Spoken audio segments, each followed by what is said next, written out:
አንዳንድ ሰዎች ሰርግም አልሄድም ለቅሶም አልሄድም የሚለው በራቸውን የሚዘጉ ሰዎች አሉ። ሰርግ ሲሆን የማይመጡ ለቅሶም የማይመጡ እነዚህ ምናልባት የጊዜ ጉዳይ እንጂ ሊያብዱ ይችላሉ። እንደምታውቁት ምድራውያን ባለስልጣኖች በተሽከርካሪ ወንበር በለስላሳ ምንጣፍ ቁጭ ብለው ሸካራ ትእዛዝ ይሰጣሉ። በተሽከርካሪ ወንበር ቁጭ ብለው የሚሽከረከር መመሪያ ይሰጣሉ። የማያደርጉትን ያሸክማሉ፣ የማይፈጽሙትን ያዛሉ። እግዚአብሔር ካልተጠራ ይመጣል፣ ከተጠራ አይቀርም። እግዚአብሔር ድንኳን ሰባሪ አይደለም፣ ሳይጠራ ይመጣል። ከተጠራ ግን ቦታ ይመርጣል። አሁን እዚህ ውስጥ ያለን ክርስቲያኖች እንደው በጣም ይቅርታ ይደረግልኝና ስለ አሜሪካ ካለን መረጃና ስለ መንግስተ ሰማያት ካለን መረጃ የትኛው ይበልጣል? ነገራችን ላይ ምእመናን ስለማታገኙት ምግብ መረጃ ሰብስቡ። የብደት ዋዜማ ይሄ ነው። ስጋ ፕሮቲን አለው ብለህ መሰብሰብ ያለብህ እኪስ የስጋ መግዣ መሆኑን አረጋግጠህ። አዛኝን ማርያም ነው የምላችሁ። ወተት መግዛት ካልቻልክ ወተት ካልሸመሉ ምን አገባ ቢኖር ባይኖር የማታገኘው የብደት ዋዜማ ማለት የማያገኙትን ነገር መመኘት ነው። አሜሪካ የምትበጅተው በጀትና የኛ ሀገር የምትበጅተው በጀት አንድ ነው እንዴ? ምናልባት አሜሪካ ለአንድ ፕሮጀክት የመደበችው በጀት ለኛ መንግስት የዓመት በጀት ሊሆን ይችላል። አይ ማን ከማን ያንሳል ብሎ እንደ አሜሪካ በጅታለው ካለ ምን ሊፈጠር እንደሚችል እግዚአብሔርም እኛ መንግስት ነው። ብዙ ሰው ከአቅሙ በላይ እያቀደ ነው፣ ከአቅሙ በታች እየኖረ ያለ እና አንዱ ከአቅም በላይ እቅድ አለማውጣት። ዛሬ ቤት ላይኖራችሁ ይችላል። ዛሬ ጥሩ ምግብ ላይኖራችሁ ይችላል። ዛሬ ንጹህ ልብስ ላይኖራችሁ ይችላል። ዛሬ ምኝታችሁ ሸካራ ጎርባጣ ሊሆን ይችላል። ዛሬ ምሳ በልታችሁ ለራታችሁ እርግጠኛ ላትሆኑ ትችላላችሁ። ዛሬ ገንዘብ፣ ዘመድ፣ ጤና ፊቱን አዞሩባችሁ ሊሆን ይችላል። ኋላ ግን በእግዚአብሔር መንግስት እዛ የምንሾመው የምንነግሰው የንጉሱ አልጋ ወራሾች እኛ ነን። አገረ እግዚአብሔር በጾመ በጸሎት በስዕል በስመ አብ ኧረ በስመ አብ በሉ። በስመ አብ ብለንም አልተቋቋም ነው። በስመ አብ ወወልድ ወመንፈስ ቅዱስ አሐዱ አምላክ አሜን።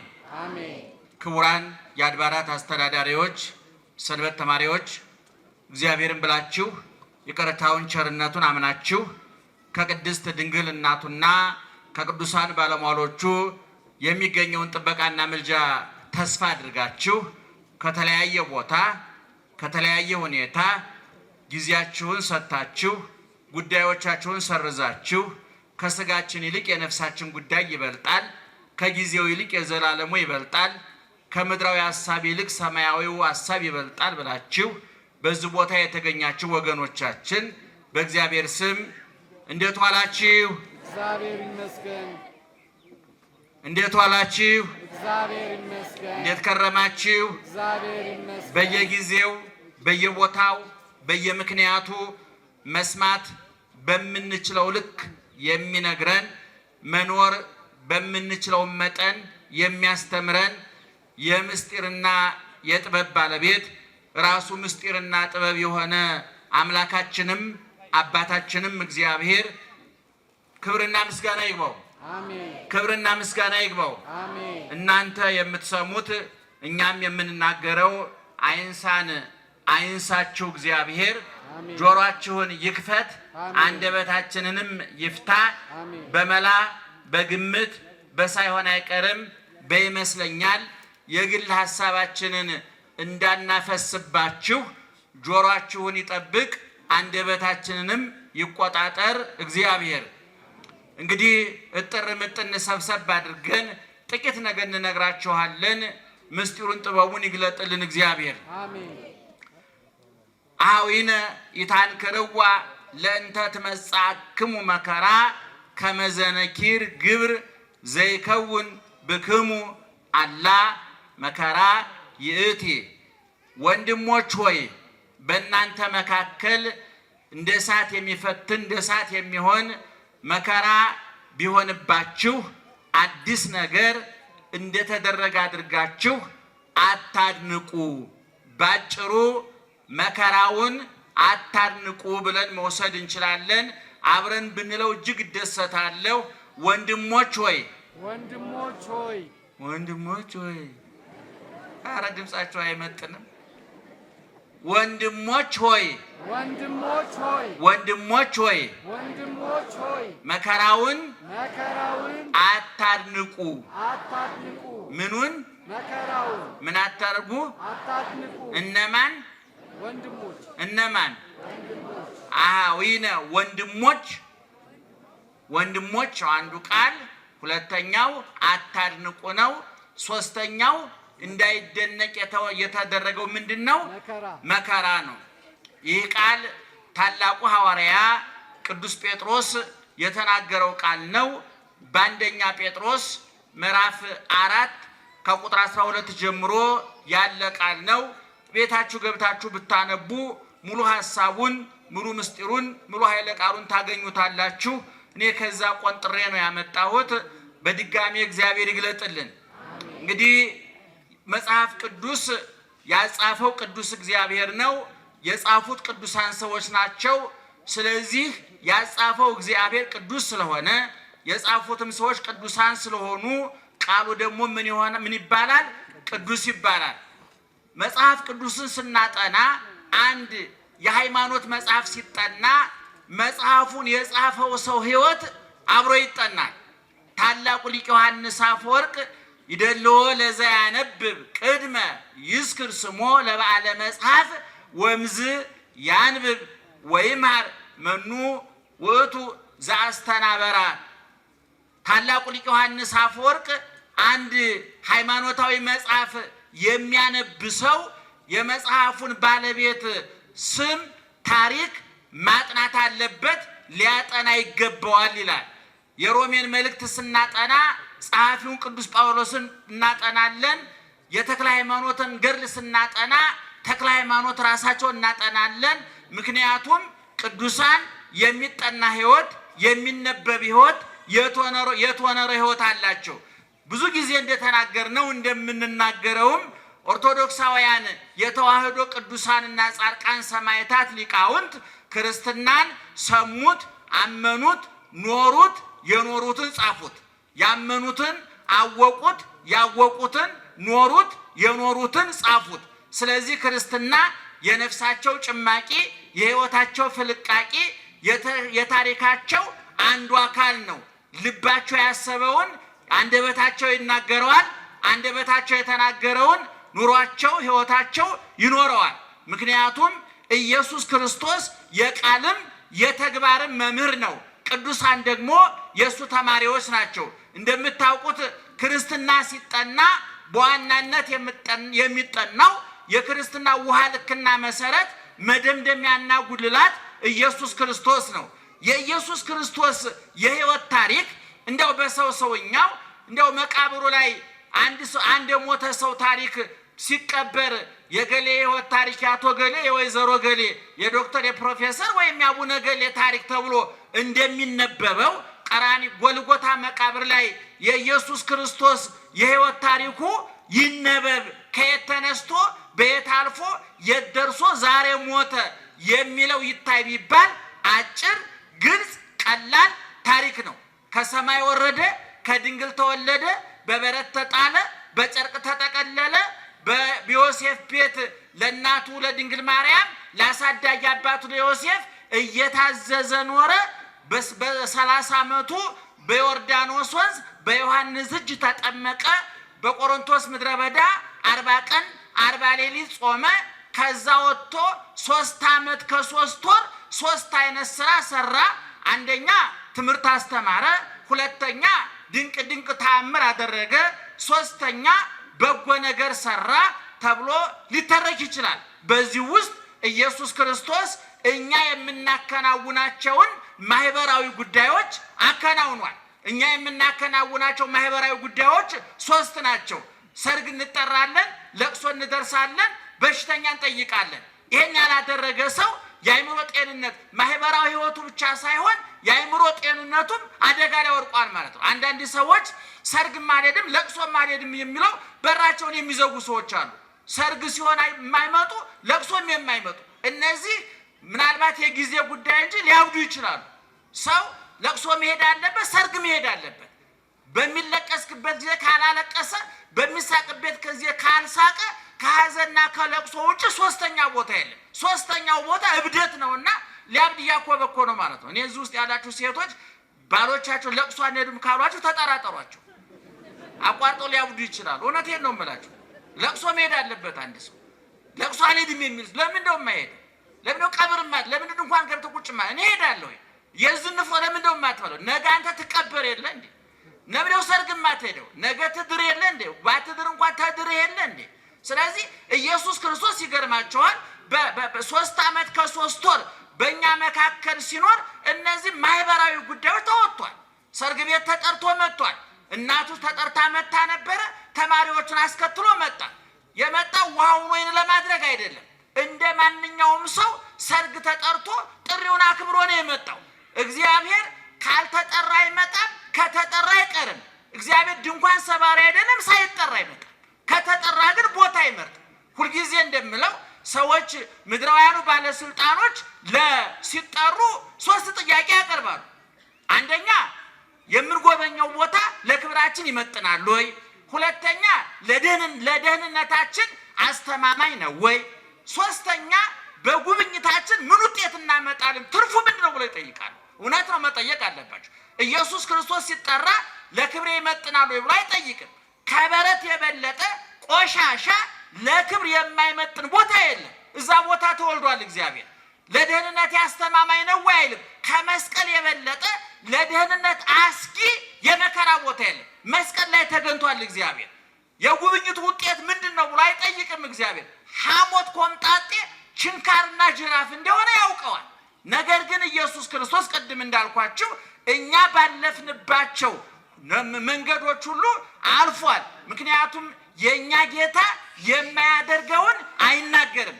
እንደምታውቁት ምድራውያን ባለስልጣኖች በተሽከርካሪ ወንበር በለስላሳ ምንጣፍ ቁጭ ብለው ሸካራ ትእዛዝ ይሰጣሉ። በተሽከርካሪ ወንበር ቁጭ ብለው የሚሽከረከር መመሪያ ይሰጣሉ። የማያደርጉትን ያሸክማሉ፣ የማይፈጽሙትን ያዛሉ። የእኛ ጌታ ግን እግዚአብሔር ተዋጊ ነው፣ ስሙም እግዚአብሔር ነው። እግዚአብሔር ከሰማይ ወረደ፣ ከድንግል ተወለደ እና ገብርኤልን ሚካኤልን ሂዱ አድኗቸው አላለም። እነ ኢሳያስ እና ኤርሚያስን ተሰቀሉላቸው አላለም። አድርጉ ነው ያለው። እየሰማችሁ ነው?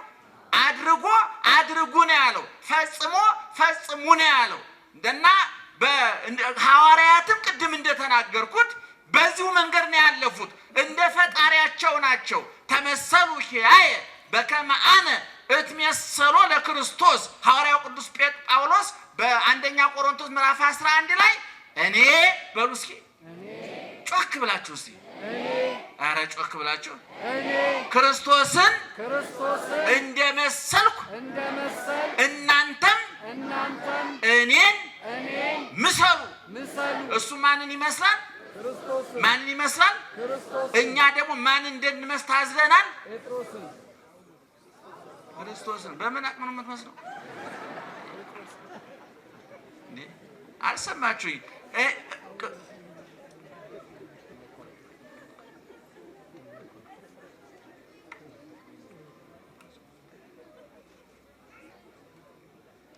ይቅርታ፣ የመረጃ ክፍተት እንዳይፈጠር ነጠላ ላይ የሆነ ነገር ለጥፎ እያስለቀኩኝ ነው። ዓለም ላይ ትልቁ ጦርነት የመረጃ ክፍተት ነው ይባላል እና ምንም እየተከናወነ አይደለም ማለት ነው። የማታዩ ሰዎች ደህና ዋላችሁ? ነቅታችሁ ስሙን። እኔ ማንን እመስላለሁ አለ ቅዱስ ጳውሎስ። እሺ እናንተ ደግሞ ማንን ምሰሉ አለ? ማንን? ቅዱስ ጳውሎስን። አሁን ይሄን ነገር እኔም ሰባኪ ነኝ ለስሙ አይደለ? እኔን ምሰሩ ብዬ አልናገርም። ስከሩ ቢሆንስ፣ ተደባደቡ ቢሆንስ፣ አመንዝሩ ቢሆንስ፣ ዋሹ ቅጠፉ ቢሆንስ፣ ቅዱሳን አባቶቻችን ግን የደረሱበትን ደረጃ ስለሚያውቁት አፋቸውን ሞልተው ማንን ምሰሉ ይላሉ? እኔን ምሰሉ ይላሉ። እና ቅድም እንደተናገርኩት ኢየሱስ ክርስቶስ ከተወለደበት እስከሚያርግበት ጊዜ ድረስ ያለው የሕይወት ታሪኩ እዚህ ቦታ በላ፣ ጠጣ፣ ተደሰተ፣ ተዝናና ተብሎ አልተጻፈለትም።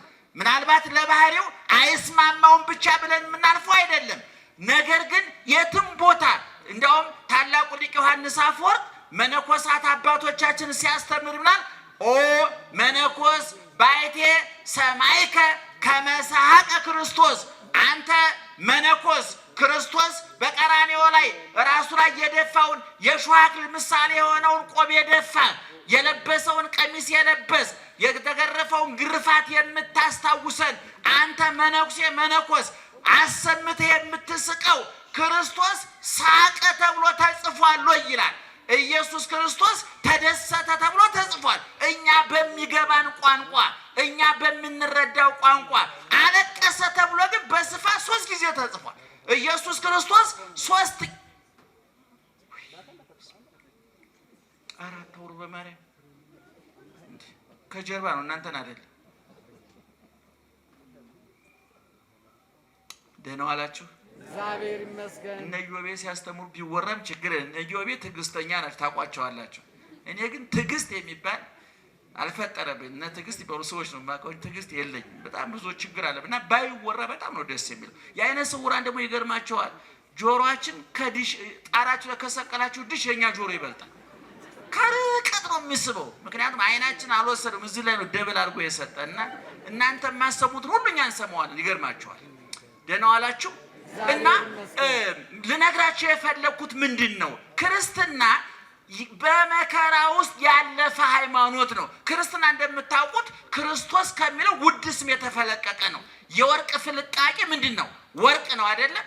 ክርስትና የተፈለቀቀው ክርስቶስ ከተባለው ወርቅ ስም ነው እና ክርስትና ከክርስቶስ ከተወሰደ ክርስቶስ ክርስትናውን እንዴት አድርጎ እንደመሰረተው ማየት ያስፈልጋል። ቅድም እንደተናገርኩት በበረት ተወለደ፣ በጨርቅ ተጠቀለለ፣ ተሰደደ፣ ተራበ፣ ተጠማ፣ ተሰደበ፣ ተሰቀለ፣ ተቸነከረ፣ ተገረፈ፣ በጥፊ ተመታ፣ ምራቅ ተተፋበት፣ ሐሞት ኮምጣጤ ጠጣ፣ የሾህ አክሊል ተደፋበት፣ ተጠማሁ እያለ ሞተ፣ ተገነዘ፣ ተቀበረ፣ ተነሳ፣ አረገ። ዳግመኛ መልሶ ምን ይሆናል? ይመጣል። አሁን በዚህ ታሪክ ውስጥ ነው። በዚህ ታሪክ ውስጥ ብርን፣ ወርቅን፣ መብልን፣ መጠጥን፣ ሹመትን፣ ቅንጦትን፣ ተድላን፣ ደስታን የሚመለከት ነገር ጠቅሰናል። በዚህ ውስጥ አልጠቀስም። ስለዚህ ቅዱስ ጴጥሮስ እየነገረን ያለው ምንድን ነው? አኀዊነ ኢታንክርዋ ለእንተ ትመጽአክሙ መከራ ከመዘነኪር ግብር ዘይከውን ብክሙ። ወንድሞች ሆይ መከራ ሲደርስባችሁ አታርንቁ፣ አታርንቁ። መከራው በእናንተ የተጀመረ አይደለም። ከእናንተ በፊት ክርስትናውን የመሰረተው ክርስቶስ እጸድቅ ኃይል ጻድቅ፣ እቀደስ ኃይል ቅዱስ፣ እሾም ኃይል ሹም ሁሉ ሞልቶ የተረፈው ጌታችን እሱ በበረት ከመወለድ ጀምሮ በባዶ መቃብር እስከ መቀበር ድረስ መከራ ተቀብሏል። ስለዚህ እናንተ የሚደርስባችሁን መከራ አታርንቁት፣ ከመከራው ይልቅ ውጤቱን አድንቁ አለ። ደህና ዋላችሁ? እመቤታችን ታውቃላችሁ ጸሎት አላት በሉቃስ ወንጌል ውስጥ። ቅዱስ ሉቃስ እመቤታችን የዘመረችውን መዝሙር የዘመረችውን ዝማሬ የብሉይ ኪዳን እውቀቷን በደንብ አድርጎ ጽፎላታል። በሉቃስ ወንጌል ምዕራፍ 1 ቁጥር 37 ጀምሮ ስታነቡ በዚህ ውስጥ ምንድነው ማርያምም ማለች ብለን ምንድነው የምንለው? ነፍሴ እግዚአብሔርን ምን ታደርገዋለች? ታከብረዋለች። ቀጥሎስ መንፈሴም በአምላኬና በመድኃኒቴ ምን ታደርጋለች? ሐሴት ታደርጋለች። ተፈስሐ ደስ ተሰኘ፣ ተሐሴ ደስ ተሰኘ። በግዕዝ ሐሴት ማለት ይሄ በልቶ ጠጥቶ ለብሶ ተሹሞ ተሽሮ ተኝቶ ተነስቶ የሚገኘው ደስታ አይደለም። የኛ ደስታ ታውቁታላችሁ። ቀን ምሳ በልተን ደስ ይለናል። ከአንድ ከሁለት ሰዓት በኋላ ወዳችን ባዶ ቀርቶ ሐዘን ያመጣል። የዛ ዓለም መጠጡ፣ ምግቡ፣ ሹመቱ፣ ሽልማቱ ሁሉም ነገር ያልፋል። አይተነዋል። እውነቱን ለመናገር ዛሬ እንዝናና ብላችሁ ወደ አንድ ቦታ ብትሄዱ ያንን ቦታ እስከምታዩ ድረስ ትቸኩላላችሁ። ካያችሁት በኋላ ግን ትሰለቹታላችሁ። ምክንያቱም መዝናናት ማለት አዲስ ነገር ማድረግ ማለት ሳይሆን አንድን ነገር መቃየር ማለት ነው። ለምሳሌ አንድ አውሮፕላን አብራሪ ፓይለት ለመዝናናት ምንድነው የሚያደርገው? ወይ ባጃጅ ይነዳል ወይ ጋሪ ይነዳል። ሌላ ምን ታምር እኮ የለው። ዘወትር እዚህ ዝታች ያለው ትልቅ ሆቴል አለ አይደለ? እዛ ውስጥ የሚሰራ ሰራተኛ ለመዝናናት እኮ እዛ ይመጣል። ሌላ ቦታ ነው የሚሄደው። ሁልጊዜ መዝናናት እኛ ማድነቅ ስለምንወድ መጨነቅ ስለምንወድ እንጂ አዲስ ነገር የለው። ስለዚህ ኢየሱስ ክርስቶስ የነገረን ምንድን ነው? እናንተ ለመከራ የተዘጋጃችሁ ሁኑ። ሐዋርያትንም ሲልካቸው በማቴዎስ ወንጌል ምዕራፍ 10 ሙሉ ታሪክ ውስጥ ተመለከቱ። ወጸውዖሙ ለአሰርቶ ክሌቱ ሐዋርያት ይልና 12ቱን ሐዋርያት ጠራቸው ይላል። ጠርቶ ወሃቦሙ መንፈሰ ስልጣን ሰጣቸው ዲበ መናፍስት ርኩሳን አጋንንት ርኩሳን መናፍስትን ያስወጡ ዘንድ ሙት አስነሱ፣ ድውይ ፈውሱ፣ ለምጽ አንጹ፣ ዓይን አብሩ ብሎ ሹመት ሰጣቸውና ቁጥር 16 ላይ መብታቸውን ዘርዝሮ ከጨረሰ በኋላ የማቴዎስ ወንጌል ምዕራፍ 10 ቁጥር 1 እስከ 16 እያልኳችሁ ነው። ታሪካቸው መብታቸውን ስልጣናቸውን ማድረግ የሚችሉትን ነገር ሁሉ ነገራቸውና ቁጥር 16 ላይ ምን አለ? ወናሁ እፌነወክሙ ከመ አባግዕ ማእከለ ተኩላት፣ በበጎች መካከል እንደ ተኩላ በበጎች መካከል እልካችኋለሁ። ተኩላ አለ፣ እናንተ በጎች ናችሁ ብሎ ነገራቸው ኢየሱስ ክርስቶስ። ይሄ ራሱ ያሳለፈው ህይወት ነው። ቅድም እንደተናገርኩት በበረት ተወለደ፣ በጨርቅ ተጠቀለለ፣ ራበው፣ ጠማው፣ ተሰደደ፣ መከራ ተቀበለ። ለሐዋርያት ያዘዛቸው በእሱ ያልሆነውን ነገር አይደለም፣ እሱ ያለፈበትን ነው። እና ቅዱስ ጴጥሮስም ለምእመናኑ ለክርስቲያኖቹ የሚነግራቸው ወንድሞች ሆይ ፈተና ይመጣል፣ እንደ እሳት ወርቅ በእሳት እንዲፈተን እንዲነጥር እናንተንም የሚያነጥራችሁ የሚያጠራችሁ የሚያሳምራችሁ ከክርስቶስ ከሐዋርያት ጋር አንድ የሚያደርጋችሁ ለሰማያዊ ሹመትና መንግስት የሚያዘጋጃችሁ መከራ በመካከላችሁ ይሆናል። ነገር ግን መከራውን በማድነቅ በመሰቀቅ አትሽሹ፣ መከራውን ተጋፈጡት ነው ያለው። እንግዲህ ዛሬ ታውቃላችሁ ብዙ ክርስቲያን የሚያየው ጎረቤቱን፣ የሚያየው ጓደኛውን፣ የሚያየው የተገነቡትን ፎቆች፣ የሚያየው የእሱ ጎረቤት የሚነዳውን መኪና፣ የለበሰውን ሱፍ፣ የሚዝናናበትን ቦታ፣ ስለዛ ነው መረጃ የሚሰበስበው። አሁን እዚህ ውስጥ ያለን ክርስቲያኖች እንደው በጣም ይቅርታ ይደረግልኝና ስለ አሜሪካ ካለን መረጃና ስለ መንግስተ ሰማያት ካለን መረጃ የትኛው ይበልጣል? እስኪ ንገሩ ነው ትለመና። እናንተ ብቻ እኮ አይደላችሁም፣ እኛም መነኮሳት ጳጳሳት ሁሉ ስለ ገነት ከሰበሰብነው መረጃ ይልቅ ስለነ ዋሽንግተን የሰበሰብነው መረጃ ይበልጣል።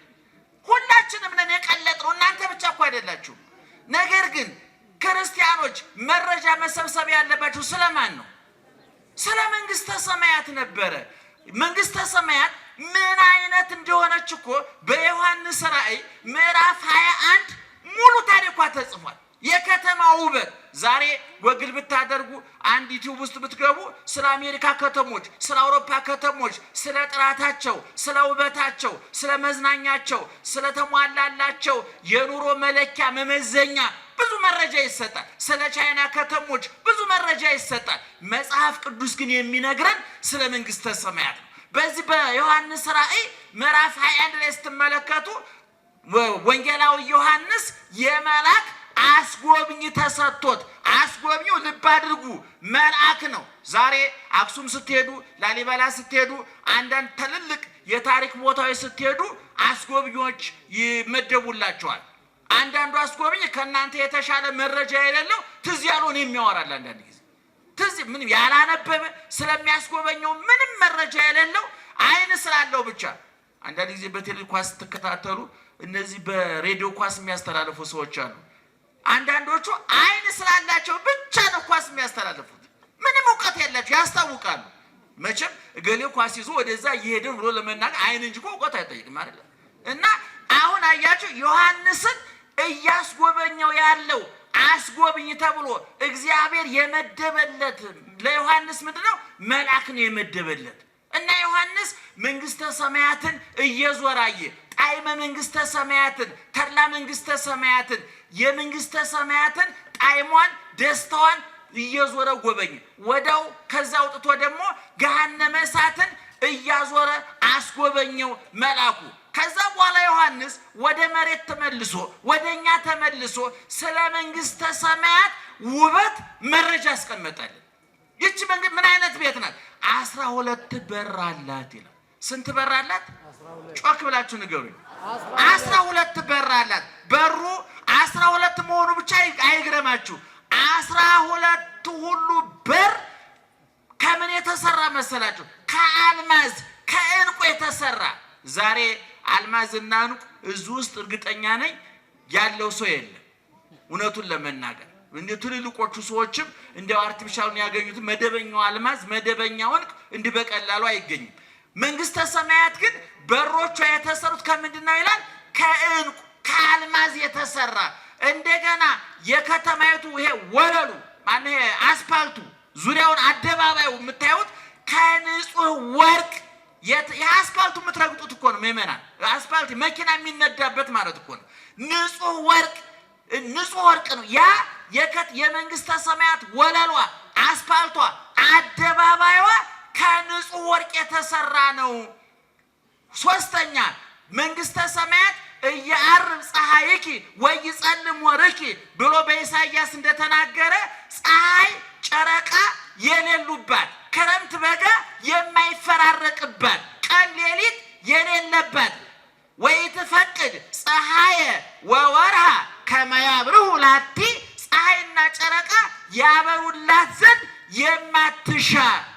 እንዴት ደስ ይላል ምእመናን። ዛሬ የኤሌክትሪክ ዋጋ ምን ያህል እንደሆነ ታውቃላችሁ? ለዛውም ሲመጣ እኮ ነው አይደል?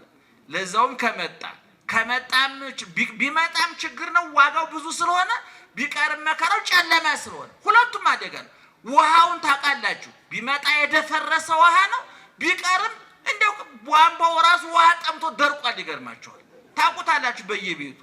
እንደው ኢትዮጵያውያን እንደው በሳይንስ መመዘኛ እኔ አንዳንድ ጊዜ ሳይንስ ስላመጋገብ የጻፈውን ስናነብ እንደው በእውነት የኢትዮጵያ ሕዝብ ቫይታሚን እግዚአብሔር ራሱ በእንቅልፉ ልቡ እያዋጠው የሚኖር እንጂ እንዳመጋገባችሁ የለንም እኮ። እኔ ሳይንሱ መረጃ በነገራችን ላይ ምእመናን ስለማታገኙት ምግብ መረጃ ሰብስቡ። የብደት ዋዜማ ይሄ ነው። ስጋ ፕሮቲን አለው ብለን መሰብሰብ ያለብህ እኪስ የስጋ መግዣ መኖሩን አረጋግጠህ። አዛኝን ማርያም ነው የምላችሁ። ወተት መግዛት ካልቻልክ ወተት ካልሸመሉ ምን አገባ ቢኖር ባይኖር የማታገኘው የብደት ዋዜማ ማለት የማያገኙትን ነገር መመኘት ነው። እየሰማችሁ ነው? እኔ አንድ ሰው ጤነኛ ሆኖ መኖር ከፈለገ 3 ነገር ማድረግ አለበት። አንደኛ በሌለው ነገር እቅድ አለማውጣት። ብዙ ሰው ክርስቲያኖች ገደል የሚገቡት በሌላቸው ነገር በጀት ይመድባሉ። በቃ በዚህ ወር መኪና ገዛለሁ። ሰውየው እኮ እንኳን መኪና ጫማ መግዣ እኮ የለው። ይሄ ሰውዬ በእርግጠኝነት በዚህ ወር በመኪና ሊገጭ ይችላል። እሱ በጀት አያስፈልገው። ሰው በሌለው ነገር እቅድ አይወጣም። ሀገሮች እንኳን ለምሳሌ አሜሪካ የምትበጅተው በጀት እና የኛ ሀገር የምትበጅተው በጀት አንድ ነው እንዴ? ምናልባት አሜሪካ ለአንድ ፕሮጀክት የመደበችው በጀት ለኛ መንግስት የዓመት በጀት ሊሆን ይችላል። አይ ማን ከማን ያንሳል ብሎ እንደ አሜሪካ በጅታለው ካለ ምን ሊፈጠር እንደሚችል እግዚአብሔርም እኛም መንግስትም ያውቃል። ስለዚህ ሁልጊዜ እየሰማችሁ ነው፣ የጤነኝነት የሰላማዊ ኑሮ አንዱ መለኪያ በሌለ ነገር እቅድ አለማውጣት ነው። በሌላችሁ ነገር እቅድ አታውጡ። ስለሌላችሁ ነገር መረጃ አትሰብስቡ። እኔ ለምሳሌ አይነ ስውር ነኝ። ስዕል ለመሳል ምን ያስፈልጋል ብዬ ጠይቄ አላውቅም። ምን ያደርግልኝ? ለምን ነው የምጠይቀው? ምን ይሰራል? ስራል የማልሰራው ነገር ምን ያደርግልኛል? ሹፌር ብሆን አንድ ቀን ብዬ ተመኝቼ አላውቅም። ለምን ደሞ ሆኖ አይነ ሳይኖር ደሞ ሆኖ በሌላችሁ ነገር እቅድ አይወጣም። እየሰማችሁ ነው? በደንብ ስሙኝ። በትዳር ውስጥ ያላችሁ ባልና ሚስቶች ማታ ቁጭ ብላ ስትወያዩ በደሞዛችሁ ልክ ነው እቅድ የሚወጣው። ብዙ ሰው ከአቅሙ በላይ እያቀደ ነው ከአቅሙ በታች እየኖረ ያለ እና አንዱ ከአቅም በላይ እቅድ አለማውጣት። ሁለተኛስ በማትለውጡት ነገር ጊዜ ማጥፋት። ብዙዎቻችን በማንለውጠው ነገር ጊዜ ማጥፋት እንወዳለን። በቃ አንድ ችግር ከደረሰባቸው ያ ችግር ከናንተ በፊትም ነበረ፣ በእናንተ ጊዜም አለ፣ ከናንተ በኋላም አለ። ለምሳሌ አግብታችሁ ልጅ እምቢ ቢላችሁ ይሄ ተአምር ነገር ነው፣ አዲስ ነገር ነው። እናንተ የመጀመሪያ ናችሁ፣ እናንተ የመጨረሻ ናችሁ። ለዛውስ ላይ መንግስት ልጅ መውለድ የመንግስተ ሰማያት የይለፍ ወረቀት ነው እንዴ? ባይወለድስ? ድንግል ማርያም አንድ ወልዳ እኮ ሔዋን 60 ነው የወለደችው። 60 ሁሉ የት እንደገቡ እሷና አዳም ናቸው የሚያውቁ። ምንም መረጃ የለንም። ባክነው ነው የቀሩ። ድንግል ማርያም አንድ ወልዳ እነ ኤልሳቤጥ ዮሐንስ አንድ ወልደው ኧረ ሳይወልዱም ተባርከዋል። መውለድ እኮ ይሄ ከመላእክት ጋር የምንመሳሰልበት እኮ አይደል፣ ከእንስሳት ጋር የምንመሳሰለው። አንተ 4 ልጅ ካለ የሆነች ላም እኮ 4 ጥጃ አላት። ምንም አንተ 4 የሆነች በግ 4 ልጅ ወልዳል። ምንም ተአምር የለውም። አንተ ጻድቅ ስለሆንክ አይደለም የወለድከው፣ ቅዱስ ስለሆንክ አይደለም የወለድከው። የሰው ዘር መቀጠል ስላለበት እግዚአብሔር ስለፈቀደ ነው። ስለዚህ እኔ አግብታችሁ ልጅ እምቢ ቢላችሁ ልጅ እምቢ ካለ አማራጭ የለም ወይ? እየሰማችሁ ነው? አማራጭ የለም አለ አማራጭ። ስለዚህ እንደው ልጅ ቢኖረኝ አንድ እህት አሁን በሕይወት የለችም፣ ነፍሷን ይማር፣ ከአብርሃም ከይስሐቅ ከይሁዳ ያሳርፍልን። እንዲሁ ልጅ አልነበራትም እና መኪና ውስጥ አለች። አንዳንድ ጊዜ መኪና እየነዳው እንዲህ ከኋላ ዞር በይና መኪናሽ እኮ ካርሴት የለውም፣ የህፃናት ከኋላ የሚታሰሩበት ወንበር አለ አይደል? መኪና አንድ ቀን የህፃናት ወንበር ሳይታሰርበት እያለ ያሳስበኛል አለ። ሰይጣን መረጃ የሚሰጣችሁ ሊያሳብዳችሁ ሲፈልግ፣ እየሰማችሁ ነው? ሰይጣን መረጃ ስለ አንድ ጉዳይ ሰይጣን ከጠየቃችሁ ሊሞላላችሁ ሳይሆን ይሄ ነገር ከሌለ ለምን ታንቃት ሞትም።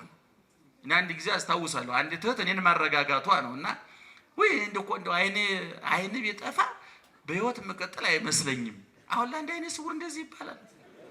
ይሄ እኮ ታንቀሙት እኮ አንዳንድ የኛ ሰው የምናጽናናበት ምክንያት አናውቀውም እኮ ይገርማችኋል። እንዴ አይን ባይኖረኝ እኮ እንዴት እኖራለሁ አይባልም። ባታይም ችግር የለም ነው የሚባለው ለማጽናናት አይደል? አንዳንድ ጊዜ በማትለውጡት ነገር ጊዜያችሁን አታጥፉ። ደህና አደራችሁ፣ ደህና ዋላችሁ። እየሰማችሁ ነው? ክርስቲያን ጥሩ ክርስቲያን የሚባለው አንድ በሌለው ነገር እቅድ የማይወጣ፣ ሁለቱ ማስረጃ አዳምና ሔዋን ናቸው። አዳምና ሔዋን የሚኖሩት በገነት ነበረ። ገነት አይብራራም፣ ዝም ብሎ ገነት ነው። ዛሬ እንኳን ለምለም ቦታ እንደው አበባ ያለበት ቦታ ንጹህ ቦታ ስናገኝ ምን ይመስላል የምንለው? ገነት ይመስላል። ለዚህ ነው አዳም ከገነት ከወጣ በኋላ እንባውን መቋቋም ያቃተው ገነትን በወሬና በመጽሐፍ ሳይሆን በኑሮ ስለሚያውቀው ነው። ይገርማል። ዋልቦቱ ለአዳም ካልህ ህሊና ዘንበለ ብካይላ ኢላ ኃጢአቱ። እግዚአብሔርን ያህል ጌታ ገነትን ያህል ቦታ አጥቼ ቀምሶት ስለሆነ የወጣው እንባውን ሊገታው አልቻለም። ልቡ ሊጽናናለት አልቻለም። እና አዳምና ሔዋን ገነት እየኖሩ እግዚአብሔር ጠዋት ማታ እየመጣ አዳም ደህና ዋል፣ ሔዋን እንዴት አመሸሽ እያለ እየጠየቃቸው ቅዱሳን መላእክት እንደ ቡና ጣጭ ጎረቤት ጠዋት ማታ እየጎበኟቸው ጭንቀት የሌለበት የአየር ብክለት የሌለበት መሰደድ መፈናቀል መራብ መጠማት የሌለበት ሹመት ሽረት ሐዘን ደስታ ጥጋብ ረሃብ የማይፈራረቅበት እግዚአብሔር የነገሰበትን ከተማ በነገሰበት ገነት እየኖሩ ሰይጣን መጥቶ ምንድን ነው ያላቸው? ይሄ ሁሉ ነገር ከንቱ፣ ዋናው ትልቁ ምስጢር ያለው እዚች ጸበለሱ ላይ ነው አለ። ያ ጸበለስ እኮ ምእመናን ብትበሉት አያወፍር፣ ሌላ ምንም አያመጣ።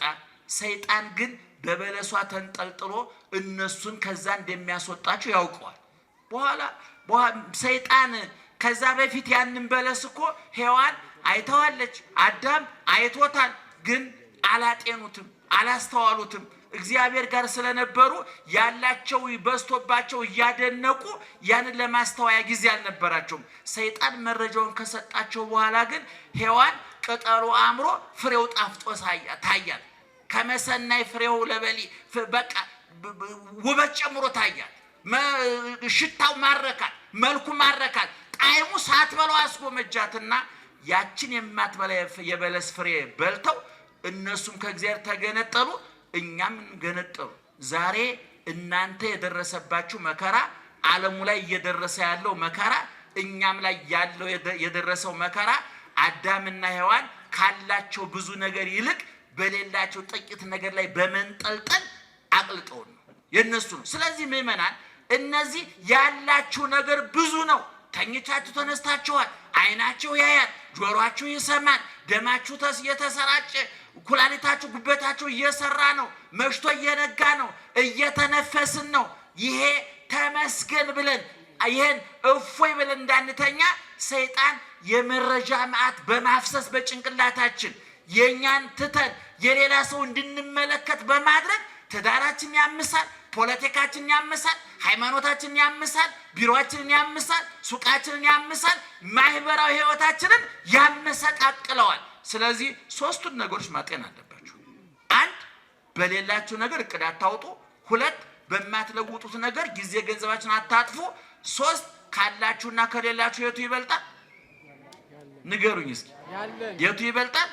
ያላችሁ ይበልጣል። ስለዚህ ዮሐንስ መንግስተ ሰማያትን እየዞረ መጥቶ ሲጽፍልን መንግስተ ሰማያት አንድ ክረምትና በጋ ሌሊትና ቀን የማይፈራረቅባት፣ ሁለት 12 በር ያላት 12ቱ ሁሉ በሮቿ ከዕንቁ ከአልማዝ የተሰሩ፣ ሶስት ወለሉ ሜዳው አስፋልቱ አደባባዩ ከንጹህ ወርቅ የተሰራ፣ አራተኛ ፀሐይ ጨረቃ ከዋክብት የማይፈራረቁባት እግዚአብሔር ወቱ ብርሃና የከተማይቱ ብርሃን ማን ነው ይላል ዮሐንስ?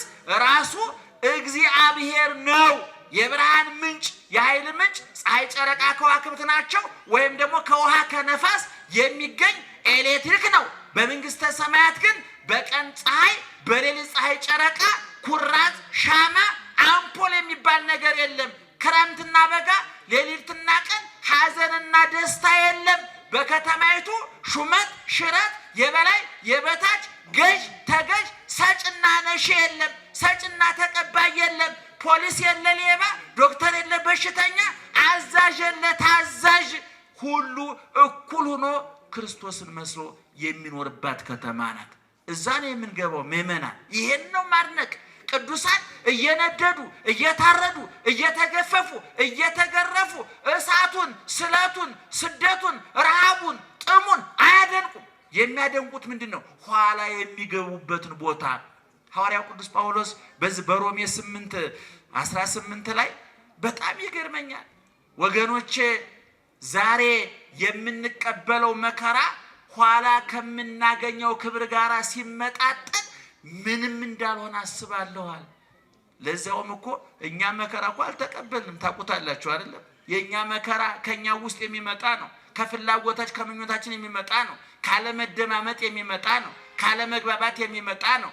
እነ ቅዱስ ጳውሎስ በሁለተኛ ቆሮንቶስ ምዕራፍ 11 ላይ እኮ የደረሰበትን መከራ እኮ ተናግሮታል እኮ። ይገርማቸዋል። በቀን በሌሊት በበጋ በክረምት በባይስ በባህር በየብስ ባመነው በካደው በዘመዱ በባይዱ እንከራተታለሁ። በባህር ላይ መርከቤ ማይበል ሞገድ እየናጣት ካሁን ሰጠምን እያል ከመከራ ተርፈናል። አይሁድ 5 ጊዜ 40 ሊሞላ አንድ ሲቀረው 40 ሊሞላ አንድ ሲቀረው 5 ጊዜ ገረፉኝ፣ በድንጋይ ወገሩኝ። ይሄ ሁሉ ነገር አይገርመኝም? እኔ ቀን ከሌሊት ቀን በውኔ ሌሊት በህልሜ የሚያናጉዘኝ እረፍት የሚነሳኝ የአብያተ ክርስቲያናት ጉዳይ ነው አለ።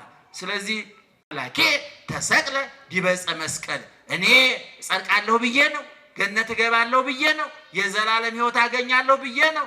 ብታረድ እከብርበታለሁ፣ ብነድ እቀደስበታለሁ፣ ብገፈፍ ብገረፍ የብርሃን ልብስ እለብስበታለሁ። እኔ ብራብ ብጠማ የሕይወት እንጀራ የሕይወቷ እበላበታለሁ፣ እጠጣበታለሁ። እስር ቤት ብገባ መንግስተ ሰማያት እገባበታለሁ። የኔ ጌታ ቀራንዮ ላይ ያን ሁሉ ዋጋ የከፈለው ምን አገኛለሁ ብሎ ነው? እሱን አላስብም ወይ? ክርስቲያን 2 ዓይን ሊኖረው ይገባል። ደህና ዋላችሁ? ስንት ዓይን? 2 ዓይን ሊኖረው ይገባል። አንዱ ቀራንዮ ላይ በመስቀል የተሰቀለውን ጌታ በቁስሉ ውስጥ ከነፍቅሩ የሚያይ፣ ሁለተኛው ዓይን ወደ ሰማይ ወጥቶ ክርስቶስን በአባቱ ቀኝ በዙፋኑ በጌትነቱ ከነክብሩ የሚያይ። ስለዚህ በቀራንዮ ፍቅሩ እየጸና በሰማያዊ ክብሩ እየቀና መከራውን ተቋቁሞ ይኖራል። በሐዋርያት ሥራ ምዕራፍ 7 ላይ እስጢፋኖስ በድንጋይ እየተወገረ